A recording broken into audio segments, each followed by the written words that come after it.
dear children, welcome to Kids Area Online. Kids Area Online-ൽ 1ാം class മുതൽ 7ാം class വരെയുള്ള കുട്ടികൾക്ക് Kerala state സിലബസിന് tuition നൽകുന്നുണ്ട്. താല്പര്യമുള്ളവർക്ക് ജോയിൻ ചെയ്യാം. വൈകുന്നേരങ്ങളിൽ റെക്കോർഡഡ് ക്ലാസ്സും ലൈവ് ക്ലാസ്സും അവൈലബിൾ ആണ്. ലൈവായിട്ട് ക്ലാസ് ഉണ്ടാകും, അതിൻ്റെ തന്നെ റെക്കോർഡ് ക്ലാസ്സസും അവൈലബിൾ ആണ്. അതുപോലെ LKG UKG classes kids area on നൽകുന്നുണ്ട്.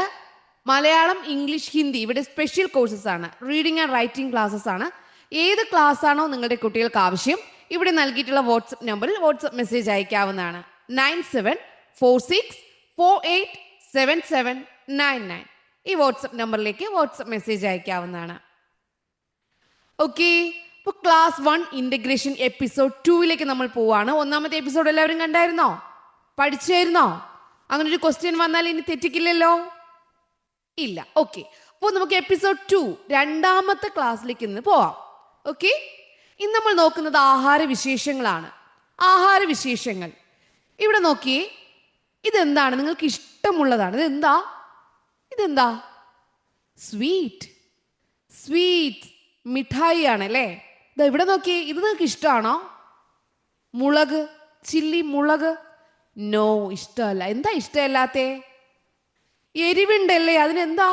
നല്ല എരിവാ. മിഠായി നല്ല മധുരമാണ്, മുളക് നല്ല എരിവാണ്. ഇതെന്താ? നെല്ലിക്ക എന്ത് രുചിയാ? മധുരമാണോ? നോ, നെല്ലിക്ക കയ്പാണല്ലേ. വെള്ളം കുടിക്കുമ്പോൾ മധുരിക്കും, അല്ലെങ്കിലോ നെല്ലിക്ക കഴിച്ചിട്ട് വെള്ളം കുടിച്ചാൽ മധുരിക്കും. ഓക്കെ, നെല്ലിക്കയുടെ രുചി എന്താ? കയ്പ് രുചിയാണ്. ഇതെന്താണെന്ന് അറിയാവോ? നാരങ്ങ കഴിച്ചിട്ടുണ്ടോ? നാരങ്ങയ്ക്ക് എന്ത് രുചിയാ? മധുരമാണോ? എരിവാണോ? കയ്പാണോ? പുളിയാണോ? പുളിയാണല്ലേ. അപ്പോൾ ഈ ആഹാര പദാർത്ഥങ്ങൾ കണ്ടല്ലോ, ഇത് നമ്മൾ വേവിച്ച് കഴിക്കും, വേവിക്കാതെയും കഴിക്കും. വേവിച്ച് കഴിക്കുന്ന പലഹാരങ്ങൾ അറിയാലോ, വേവിക്കാതെ കഴിക്കുന്ന പലഹാരങ്ങൾ അറിയാലോ? അറിയാം.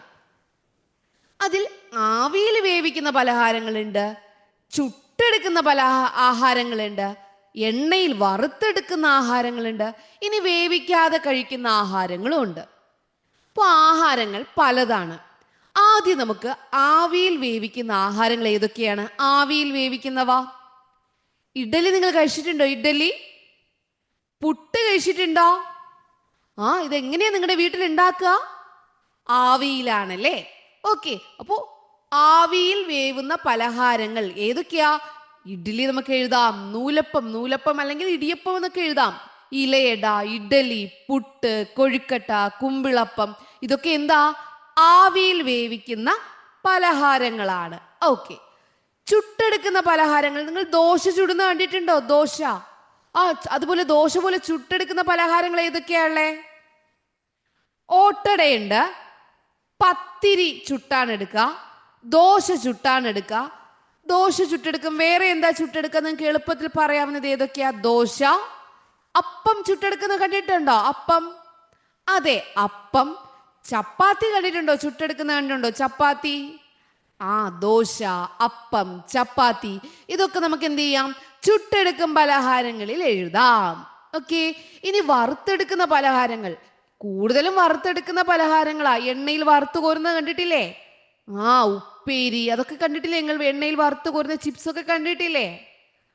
ഉണ്ണിയപ്പം, അച്ചപ്പം, നെയ്യപ്പം, പപ്പടം, അങ്ങനെ എന്താ ഒത്തിരി പലഹാരങ്ങൾ എന്താണ്? വറുത്തെടുക്കുന്നതാണ്. വറുത്തെടുക്കുന്ന പലഹാരങ്ങളല്ലേ നിങ്ങൾക്ക് കൂടുതൽ ഇഷ്ടം? ആണല്ലേ. ഓക്കെ, വറുത്തെടുക്കുന്ന ആഹാരങ്ങൾ എന്തൊക്കെ എഴുതാം? ഉണ്ണിയപ്പം എഴുതാം, അച്ചപ്പം എഴുതാം, വേറെ പപ്പടം എഴുതാം, നെയ്യപ്പം എഴുതാം. ഇതെല്ലാം വറുത്തെടുക്കുന്ന ആഹാരങ്ങളാണ്. ഇനി വേവിക്കാതെ കഴിക്കുന്ന ആഹാരങ്ങളുണ്ട്, അതറിയാവോ? മോര്, തൈര്, സർബത്ത്, വേറെയുണ്ട്. ഫ്രൂട്ട്സ് ഐറ്റംസ് ഇല്ലേ? നെല്ലിക്ക, ഓറഞ്ച്, ആപ്പിൾ, സാലഡ് ഇല്ലേ? സാലഡ്. ഇതൊക്കെ എങ്ങനെയാ കഴിക്കുക? സാലഡ്, മോര്, തൈര്, സർബത്ത്, ഇതൊക്കെ നമുക്ക് വേവിക്കാതെ കഴിക്കാൻ പറ്റുന്ന ആഹാരങ്ങളാണ്. അപ്പൊ ഇന്ന് നമ്മൾ പഠിച്ചത് എന്താ? പല രീതിയിൽ വേവിക്കുന്ന ആഹാരങ്ങളാണ്. ആവിയിൽ വേവിക്കുന്ന വേണ്ട, ചുട്ടെടുക്കുന്നവ പഠിച്ചു, വറുത്തെടുക്കുന്നവ പഠിച്ചു, വേവിക്കാതെ കഴിക്കുന്ന പലഹാരങ്ങൾ നമ്മൾ പഠിച്ചു, ആഹാരങ്ങളൊക്കെ പഠിച്ചു. ഓർമ്മയിരിക്കുമല്ലോ? യെസ്. ഓക്കെ, അപ്പൊ നമുക്ക് അടുത്ത എപ്പിസോഡിൽ അടുത്ത ക്വസ്റ്റ്യനുമായിട്ട് കാണാം. എല്ലാ എപ്പിസോഡ്സും മറക്കാതെ കാണുക കേട്ടോ. Okay children, bye bye, thank you.